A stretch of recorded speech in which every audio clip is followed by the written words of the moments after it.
Yes, let's go ahead and call the meeting to order at 4:30. Would you do a roll call for me? Sure. Linda Bushbaum, Yeah. Sheila Conroy. Say here. Oh, sorry. Callie Cordova. Here. Michael Galfrey. Here. Catlin Keenan. Here. Tom Kurtz. Here. Tom Cruise is Tom. Where's Tom? Kurtz, pardon me, and Bob Lee. Here. So absent are Catherine Cox, Bruce Montgomery, and our city council liaison, Susan Hidalgo Farley. I don't believe we have any public to be heard. So if everyone's had a chance to look over the minutes from last time, are there any comments, corrections?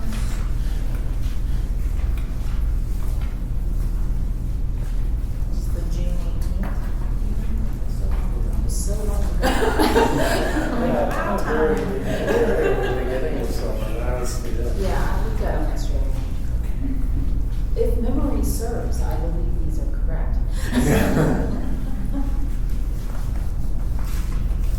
Is there a motion to approve the minutes? Tom, second. Catlin? And I think we're ready for sessions. Not a lot today. The only actual physical object is the sign, which is kind of hard to tell. It's about the size of the yardstick below it. Big heavy wooden sign from the 70s or 80s. I still have to do a little research on exactly when this sign would have hung at Sunset Golf Course. When these were all taken down, they were put up for auction, and the donor Greg Barton bought it at auction. It was a fundraiser for the golf course. He's now cleaning out his house, and he offered this to us. That's the first one. What have we got this next? Yes, we collected a lot of digital photos from 2013 flood for the exhibit that was in this room from 2023 about last year. And we would like to add some of them to the collection. And Jared actually took quite a few good ones, high quality, high resolution photographs, and then also there are full videos kind of all around town, distributed around the Boston Ave, First Ave area, and so we'd like to formally add those to the collection. What is the first picture with that? That really looks super familiar. It is the parks headquarters, so it's like a little bit south of First Avenue and Sunset Street. And it's on okay. the west side of the road. Okay. Yeah, it's like brand new. When 2013 flood hit. First Sunset. Oh, it's over by like. It's kind of across the street from Isaac Walton. Okay. Yeah. And that will be part of the challenge is figuring out exactly where these were all taken 10 years later and being able to recognize structures and all of that. It'll be a challenge for the volunteer who catalogs these. Once they're added, they end up online, right? Not firm, yes. And the last thing. Okay, so one of the things we did these last couple of weeks is in anticipation of all the construction and roof replacements and all of that is covering the archive in plastic. And when we went up the big tall ladder, there was things on top of the shelves that I had no idea that was there, including this item, which Eric, you said it was already in this condition when it got moved to this building. So it's not like it got waterlogged or anything while it was here. However, it is in terrible condition. It is all warped. It's water stained. It is also extremely faded. I would like permission. So it's never been accessioned. I would like permission to dispose of the original and make a digital copy of it, which would also allow us to fix some of the staining and up the contrast. It's a large piece. It's about this big, and it's a hand drawn. Part of it might be like a photocopy, but then it's hand drawn plan for the fair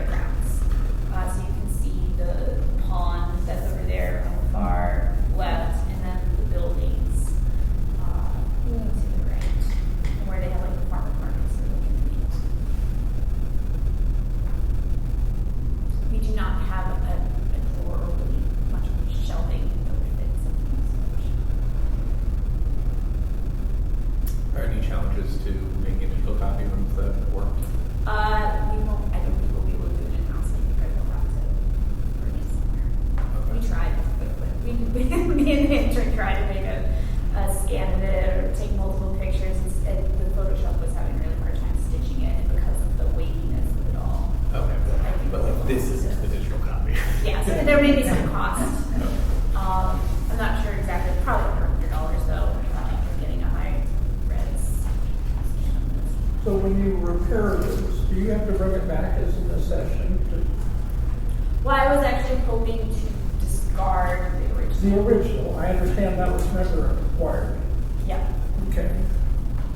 Yes. Any idea who drew it? I don't think there was any evidence on the original that I recall of. I assume it was a landscape architecture firm, Probably.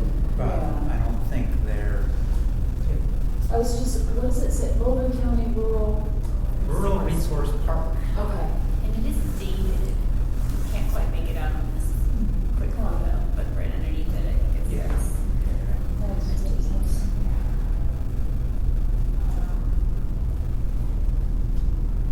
It's kind of a cool thing. I think that's why it's What is it made out of? Like, is it, it's like a card, like what you would back, like a frame or something. got it, like a Mat heavier board DVD. with Back board. paper. Okay, so that's what the Paper. fold is. It's Mhm. not like, And the paper is kind of lifting off of the cardboard, got it, the backboard. yeah. I think at one point it must have gotten wet. Yeah, my guess would be, so this has been, in the archives since before I started. And I think there was a point where whoever was in charge of the archives went into a basement room in a city building and was like, we'll take it all. And this was probably already damaged at that point.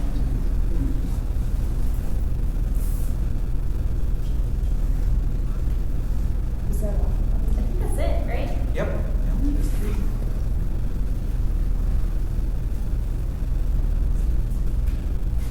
Do you need to vote on them separately, or? No. I'll make a motion to accept the accessions as presented. Second. All in favor? Unanimous. Amen. All right, I think we're ready for Eric's report. All right.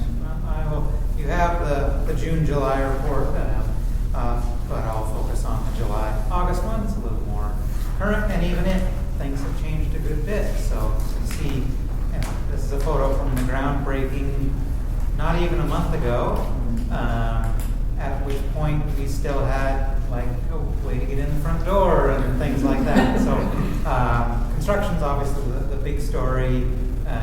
We are still on track.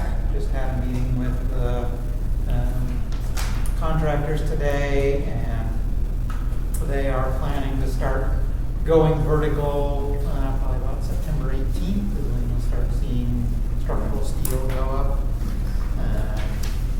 And we got conditional approval from the city to proceed with going vertical, so we're very pleased about that. And then I will also mention, this happened yesterday, so it's fresh on my mind, but we had a planning retreat. Callie attended representing the advisory board. We also had representatives from the Friends Board and the Art and Public Places Commission, as well as staff leadership. So it was kind of a first look at our strategic plan, which is now 2 years old, and kind of time for an update and a refresh. So once we've had a chance to look through all of the many sticky notes and everything that people came up with yesterday, and do a revised strategic plan, I'll bring it back to this board for your review. We've done a lot in 2 years, but there's a lot still to go in the next 3 or 4 before the plan's done.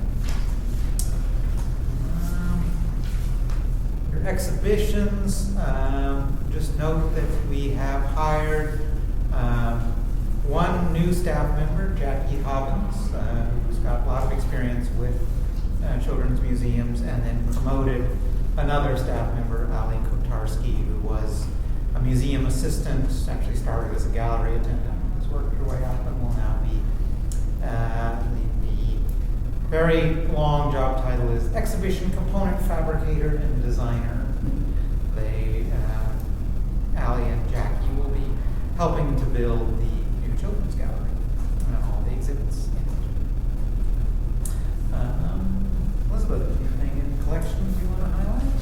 You had mentioned yesterday the haunted walking tours are sold out. Yes, all. I got all that. So there's that. There was the covering of the archive in plastic, and then there is also work probably going to be done at the FCC. So me and Eileen, the registrar, are working on a plan for over there. We did get our reviews back from the National Endowment for Humanities grant that we had applied for back in January. I think I had mentioned at the last meeting we hadn't gotten accepted for that grant, but with everything going on in the federal government, we weren't surprised. But we got our comments back from the actual people who reviewed the grant. We got 2 excellents and 1 very good. And excellent is the highest score you can get. So, and there's some lovely comments about how capable our staff and the people that we had asked to be on our planning team, and how well written our application was. So it was really nice to hear those lovely words. We don't know if anyone got funded or what's going on with NEH right now, but it was nice at least to hear back from them at all. And I also got back the Longmont's first lab last week. Textile conservator. Paulette Redding worked on one of our most valuable pieces, at least in the history of Longmont. It was the first flag flown over the Chicago, Colorado colony in 1871. It was given to the museum in 1959 and had been used in countless parades and was probably flown outside for who knows how long. And it was just shredded, like it was little pieces of fabric were just coming off of it. And so Paulette encapsulated it all, and that was all funded by a grant through the Greenwood Fund, which is administered through the Denver Foundation. So that is that and ready to be displayed, hopefully in 2026. What did our original flag look like before the current? This was just an American flag, actually. Oh, okay. I forget how many stars. 38. It's not actually the number that would have been correct in 1871. It's like a few years earlier. Somebody had a flag already. That's amazing.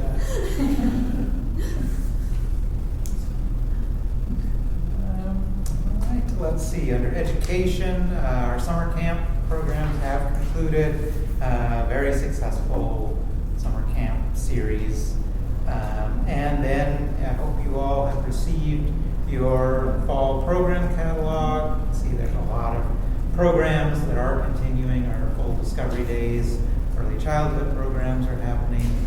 We are having art and sip all fall, and we have an adult series called the Studio Series. That's a 3-week, 3 courses over 3 weeks series, and then for the first time we're adding a middle school music series. So we're trying some new things. We'll see how they go. But even though the galleries are under construction, programs are continuing full force. If you haven't seen, if you look down the hallway that was headed toward where the galleries are, and that hallway will soon be gone, but the big etched glass wall piece that was there since the museum opened has been deinstalled. It's called Hidden Paths, Unseen Trails. It's by artist Kathy Bradford, and she's from Lyons. Still alive, but no longer does that kind of work, so it is kind of a irreplaceable piece. We were very pleased it came out without incident. You know, when you're moving huge pieces of glass, it's always a little scary. And it is now crated up and at our museum collection center for the next year until the new niche where it will go in the museum expansion is ready for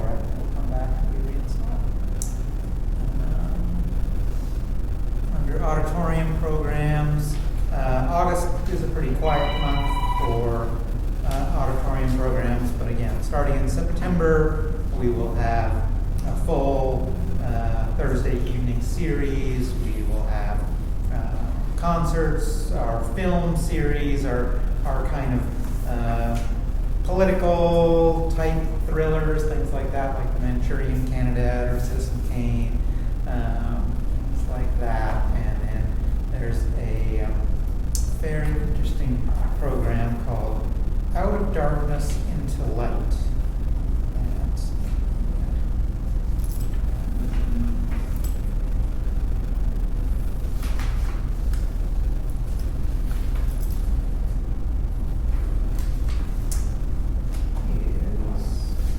In our program.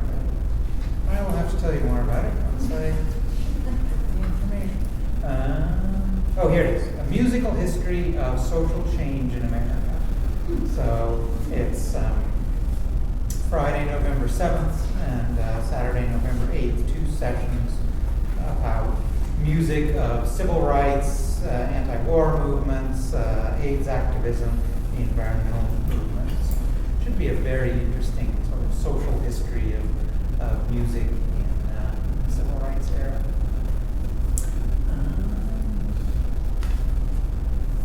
Under development, I want to highlight the Sunset Soiree. So at the time of when this report was writing, we sold 192 seats. We are now up to 233. So we are well on the way to selling out the event. We're very excited about. Got some great sponsors and are looking forward to a wonderful event that will be in just a little over 2 weeks. If some of you have already gotten your tickets, thank you so much. Anyone is still waiting to get tickets, I would advise doing that quickly because we will be sold out. Refresh my memory, what's the total? I believe we've expanded it to 326. Last year we had. Very specific number. It's based on exactly how many tables we can fit Got it. in the courtyard. So last year we maxed out. We were sold out at 300, and if we have 300, I think we'll certainly consider that a sellout again. But we can go up to 326. Question that I probably might have not, or but are there non-alcoholic beverages available? Yes. Okay. Yes. We always have water and things like that, and we are actually looking for. We were exploring a mocktail sponsor. Okay. Interested in non-alcoholic mocktails. Let's see, visitor services. Obviously, our attendance report we may just drop at some point because it's just going to be zeros for a long time for the galleries. But auditorium and ticket sales will continue, and we are continuing to actually sell a fair amount in the gift shop, which is kind of a cool thing. Yeah, the closed exhibit is a lot less popular than Lego. Yeah, it really is.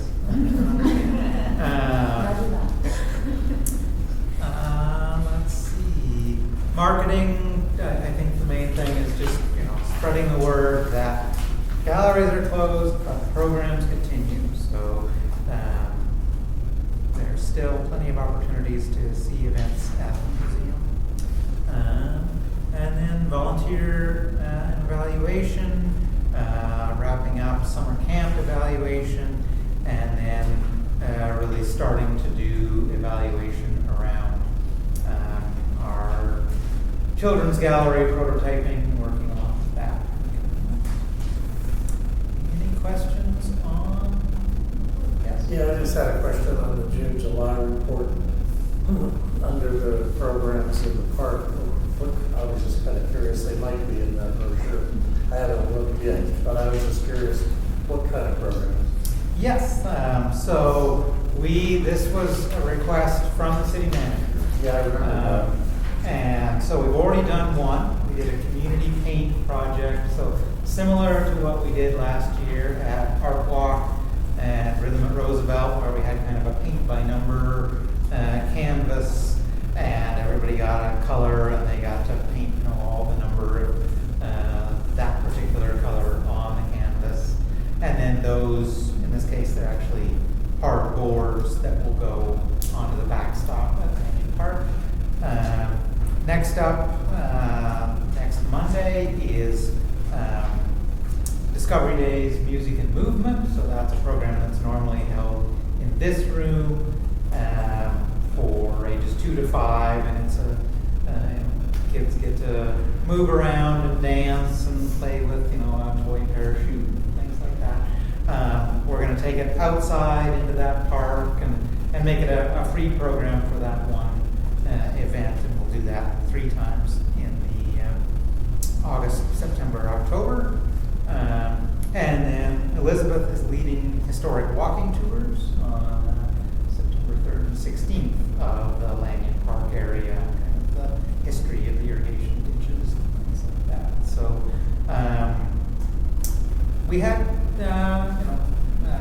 decent attendance at the first community paint project. We're going to continue to market and really try and spread the word that these events are happening in Lanyon Park in the coming months. So definitely something that we're trying to do to support the challenges that park is having. Yeah, I was just curious. And also, just another curiosity question, and you may have mentioned this in a previous meeting. I was just curious if the ceramics, the actual ceramics, ever sold. So they actually were part of a private collection. Yeah, I remember that. For sale. So they went back to the private. I don't remember you mentioned she was interested in selling. I was just. Oh, yeah. As far as I just wondered if anybody. That's as far as I know, they went back to the lender. So if you're interested in purchasing ceramics, we're happy to put you in contact with the lender. I was just interested in knowing it. Yeah. Normally, if that happens, we would probably return them to the lender anyway, rather than risk having them say years later, I didn't get my ceramics back. And we're like, well, no, we gave them to the person you sold them to. And they're like, what? I didn't do that. So, that's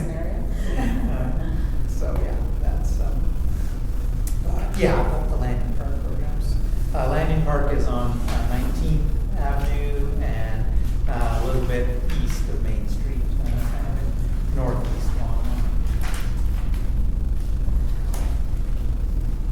Any questions on the director's report?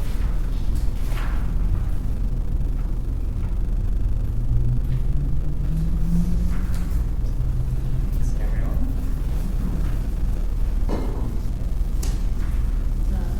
Yeah, and I don't have any official report. I do want to say from the leadership retreat, I was really pleased to be able to attend that and kind of get to see all of the staff working so hard, having so many amazing ideas.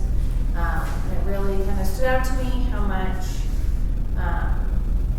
the renovation is going to be such a big thing, but there's so much maintenance and keeping it going, and I think it's easy to be oh, we've done this big thing, but I think the museum's going to continue to need our support just as much after it's open, and this idea of keeping it really nice and fresh and making sure that it's fully supported and staffed. And so I think it's important not to feel oh, we're done, we did a big thing, we're going to continue to need our support. And thinking about all of us on the board as ambassadors, not just to the community, but also really to City Council, and kind of maybe thinking more formalized about how do we make sure that we're voicing that support, especially if City Council is less interested in hearing from museum staff about those sorts of issues, that we really are the voices that are supposed to kind of connect the community and the museum. And so just kind of remembering that as part of what we're doing in our function here for some of the big takeaways that I had. And then I don't have any unfinished business, but we do need to do an election of officers. I'd like to nominate officers. Yes, it'd be my pleasure to nominate Kaylee Cordova as chair of the Longmont Museum Advisory Board. Do you need a second for Do that? we have a second? floor for other nominees? Then I would Doing a say great we job. should call for a vote. All in favor? And opposed? And thank you. Congratulations, and we appreciate it. And at this point, I'll nominate Tom Kurtz to be the vice chair of the Longmont Museum. It's been a lifelong job. Since I've been on the board. So next year, somebody else is gonna have to do it. Fair. When I go off the board. Do I have a second? I'll say. Linda? Again, other nominations from the floor?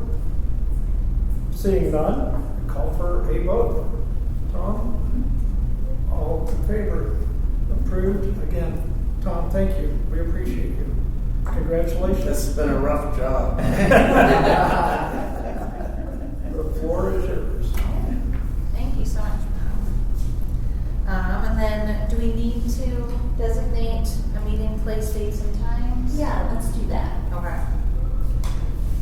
So we have traditionally met at the Longmont Museum on the second Wednesday at 4:30 p.m. Third Wednesday. Or third, thank you. Third Wednesday at 4:30 p.m. Is there any issue with that? Is that something we can continue to do? And then do we need an official motion? Yeah, let's put a motion instead. I'll move that we continue the designated time and location for the board meetings. I'll second that. All in favor? Okay, so unanimous. Perfect. Thank you. And then I think just any additional board comments? One thing, I don't know if anyone has heard this, but they are getting rid of the train in the library to make more space for things. And the current plan is to give it back to the older model rated rail association that donated it. The people, there's a whole bunch of stuff here, but do we have any interest in getting that? Because the people who would be getting it back are kind of like, no, it's for you to keep. Like, we don't want it. So there's a little bit of inside baseball that I'm aware of. But I don't know if we necessarily could get it, but is that something we would have space for or want? And I mean, I know our gallery's closed, but like we could throw that train in the lobby and kids could play with it. It's a beloved, does everyone know the train I'm talking about? Yeah. Have they reached out to you, Elizabeth? They've reached out to the museum, and I think our feeling is right now, I know it's not a great time. we really don't have a space, and going forward, feel like there's a lot of things that we'll be putting in place, and it's probably not going to be a good fit for the museum going How forward. big is it? It's pretty, I mean, it's. Yeah, it's like 10 by 9 or something, or like Oh, 14 by that's- 9. It's a big thing. That's why they're Yeah. getting rid of it. But it's also like kids love it. So yeah, it's a little button you press and the train goes around, and so the kids just look What kind of train? It's like a little model train with a. You don't know, usually they have different calibers. I don't know. Times. Yeah. What about, do we have a railroad modeling in Longmont? So it was donated by the older Oh, Long right. Railroad Club, and so they're giving it back, but the club is like, don't you love it? So, yeah. So Maybe maybe they can hold it, if they give it back, they can hold it for a while, because at some point, we might be able to, think about putting it somewhere. Yeah, it's Kids certainly love- possible. Kids really love that stuff. Is it something the kids have access to, or just turn it on and off? yeah, it's in a glass case, so you press a button and it goes. Ah. But it's right now, so if you go to the children's section library, you go to the back corner, it's there. Okay. Again, it takes up a lot of space, but we can play with it right there. It's kind of like a fantastical mountain scene with a lot of like hidden cartoon figures and stuff. Yeah. And landscape. So it doesn't have a lot to do with Longmont necessarily. think it's 30-ish years old at this point. I don't actually know, but that's the number that was in my head. How long was the library? I don't know. Well, I'm only asked because I donated 2 train sets I see. from the 1950s to that organization. Oh, I see. I just wondered if it was one of the ones I donated.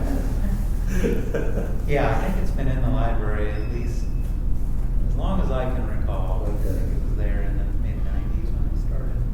Is it like historical enough that we can put it in our collection and then put it in the children's section? I think that would be the best argument for it, is that it has all this nostalgia attached, and you've got 30 years of nostalgia. But then that's not very fun if you're not displaying it. Right. But that would be like but then maybe we could when we have it in the children's gallery. But I don't know what the storage is like and how much room we have in the big storage facility. Yeah. And part of the challenge with something like that is, once it becomes in the collection, you can really no longer run the train on I see. a ongoing basis, because then you're damaging. I mean, I know they have the group that's maintaining it is, in there Yeah. quite often, repairing and fixing. Well, I guess, yeah, like, are they, because the train is not always working. Like, Yes. it is not just, like, it is very fun for children, but it is also, I think, Yeah, maintenance burden, yeah. a maintenance burden, Yeah. and like creates that. And I don't know if the library reached out to other, like, city groups, like, is that something that, like? I think they reached out as widely as they Okay. could, So, trying like, to justice find and, like, a place, and there is- I don't Why not? Why not make children welcome in all parts of our government? That civic center seemed to have that big atrium, put it in there. Yes, yeah, I don't Yeah. know, like, do you think they asked them? The to challenge, center? I know the Civic Center, they probably couldn't, because it is very, very limited on the amount of weight that you can put. That's why, one of the reasons why it is so So big and small. open.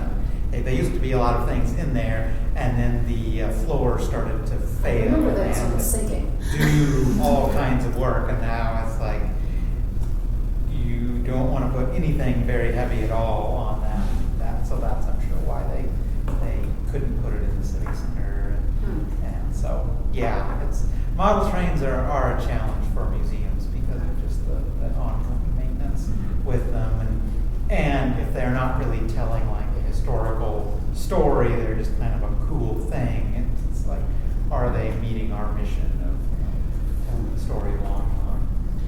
Well, I would imagine that Jared is not thrilled with any other model train after Yeah, the experience that the museum has already had. we had a model train that was modeled on Longmont during the Longmont 150 exhibit, and it ended up being like one staff member's half-time job, just keeping the thing running. That's good context. Okay. That is the truth, yes.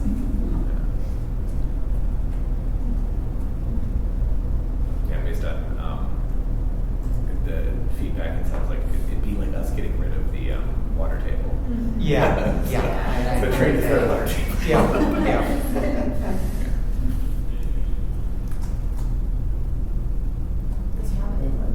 Any other board comments? Yeah, I would like to. I was at one of the summer concerts for Kimbark. The Longmont Library was there, had their tent set up. We have a liaison with the Friends of the Longmont Museum. I was impressed with their Friends of the Longmont Library, the reach of it. The Butterfly Pavilion, the Denver Botanic Gardens, the Denver Museum of Nature and Science, Fisk Planetarium, Denver Firefighters Museum, Wings Over the Rockies Museum, Museum of Boulder, Gardens on Spring Creek, Fort Collins Museum, Longmont Museum. So they're reaching out well outside of this immediate community for funds, and apparently they're being successful. So I thought that was something that the Friends of the Museum might want to engage in a wider, throwing a bigger net. Do you sure that was on the list of the Discovery Passes they have? Yeah. That sounds a lot like they have a Discovery Pass program. Yes, they do. Okay. So Yeah. that sounds like the same list, right? Got an earful from them. I mean, that would make sense. that if they have relationships with those places, that they would have discovery passes for them. Hmm.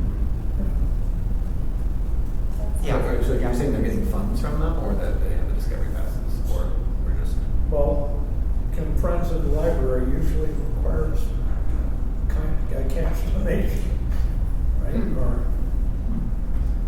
would think. Yeah, I can certainly inquire about. Okay. Yeah. And I really enjoyed the summer concerts that were here. So Hazel Miller. Bonnie Yeah. Taylor were Yeah. incredible. Delta Sonics were great. Yeah. A question about that. How do we, so we obviously pay the musicians. Mhm. Yeah. Do we offset that with concessions? I mean, it's a free concert. Yeah, yeah. So we do have some sponsors. We have one person, Philip Ferranti, who helps sponsor the whole series. And then this year, we had sponsors at 3 of the individual concerts that were recognized. That's certainly something we want to continue to build on, because it's a kind of no-brainer to sponsor a series where you've got 400 people there. Right now, then the rest of it is sponsored by.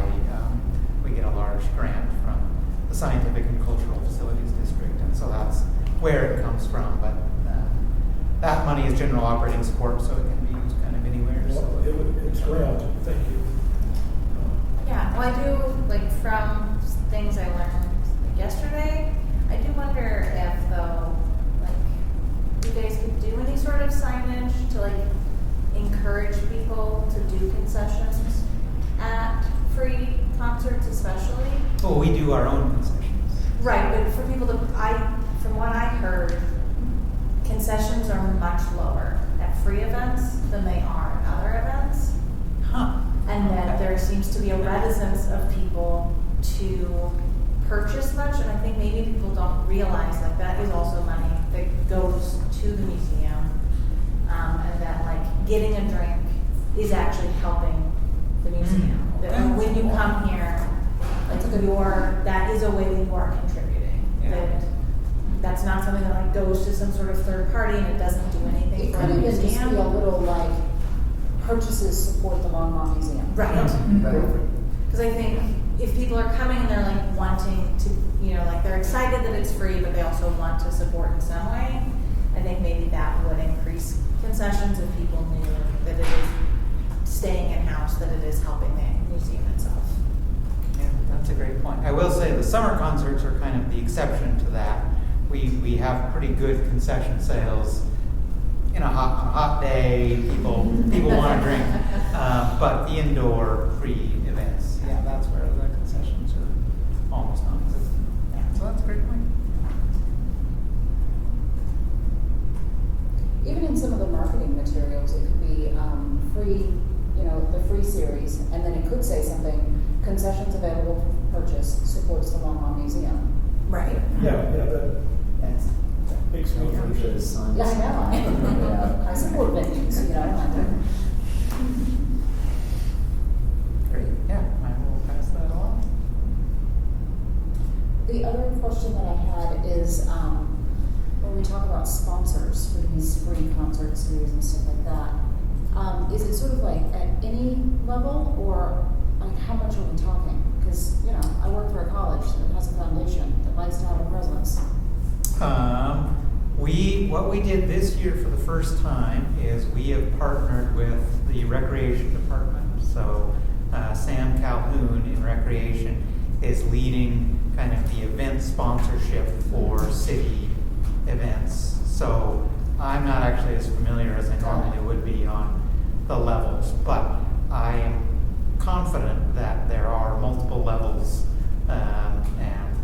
And Sam would know. Sam would know and would be able to talk through the different benefits that you'd get, whether you sponsor, a citywide event or an individual museum concert.